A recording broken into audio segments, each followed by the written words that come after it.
I just feel as though something is wrong with me because I still have questions and don't fully believe what he's told me, almost to the point of asking him to take a polygraph. 100% get you feeling like that, but let me just say this. We actually work with clients that had the cheater take a polygraph. The cheater passed the polygraph, basically saying that they were telling the truth. And guess what? The person that had been betrayed still didn't believe it. Yeah. They felt like the cheater, their spouse, hacked the system and just cheated their way through the polygraph. You can do all of that. You can have them take a polygraph, but at some point, and I know this is going to be hard to hear because it was hard for me to hear when my therapist told me, but at some point, you are going to have to start believing and trusting and knowing that if they are still lying, it is going to come out. The key to this whole thing is that if he's showing you the action in everything he's doing, you have to give yourself some grace. Mm-hmm. You have to understand that when you decide to stay with someone after they cheat, it's going to take time for you to heal. It could be 5 months, it could be a year, it could be 2 years, it could be 3 years. No one knows how long it's going to take for a person to heal. And everybody is different. Exactly. So it depends on the work that he's doing. If he's showing you consistency, he's continuing to reassure you, he's opening up every avenue of everything that you want when you're asking, there's not much more he can do. Right. It's just something over time that he's going to have to build back up that trust to gain security in the relationship again. And he has to be delicate, man or woman, who depending on the person who cheated and who was cheated on. You have to give the other person grace. Mm-hmm. You have to be showing them through your actions that you're not in that boat. You have to be able to be willing to offer up whatever it is that they need when they're asking questions. When they go to a place and they get triggered. You have to calm them and secure them. I won't do it again. I'm going to continue to reassure you this, but I'm going to also show you through my actions and everything I do. Right. So whatever it takes, even if we need to go to counseling, whatever you need me to do, because not only do I have to help you be able to get to a point where you can trust me again and have the security, I also have to figure out why.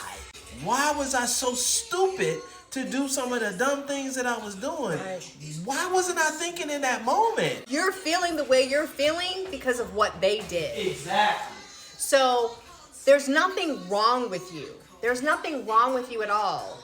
It's just that it's going to take time, and at some point, you're going to have to allow yourself to start trusting, even if it's baby step. Realize that if they are still lying, it is going to come out. What is done in the dark will always come to light.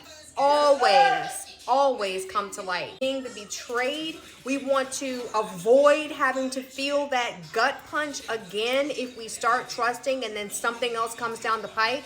But with cheating, usually they don't tell you everything all at once. That takes time and that takes progression. Not to mention, depending on how long the cheating was going on, they can't possibly literally sit you down and tell you everything all at once. They're terrified. Right. They don't want to. They might not even remember everything, It's a lot of pressure going on. Exactly. You guys have to create a safe space for both of you. 100%. Where he or she has to feel comfortable, meaning the cheater, that they can actually open up and talk to you. Mm-hmm. But they also have to understand that, I'm going to have to talk to you and feel comfortable telling you, but I can't sit there and get mad because you react a certain way and me hold back and not tell you everything I'm doing. And the one talk is not going to be the only talk. Exactly. They have to realize that too. You're going to have multiple conversations to work through everything. And it's going to be a continuous process until you guys start making some huge progression within where you are. So no, nothing is wrong with you. Everything that you're feeling is normal. Yep. But if you get that polygraph test, not saying not to get it, 9 times out of 10, you're going to still have doubt. Yeah. You're going to still have doubt. And that is normal too.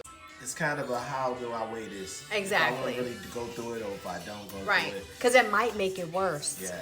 it might make it worse. It might like trigger it did. something in you to always question him and keep coming at him. Right. And that can turn into something bad. So, you know, I say at the end of the day, if you believe in God, give it to God first.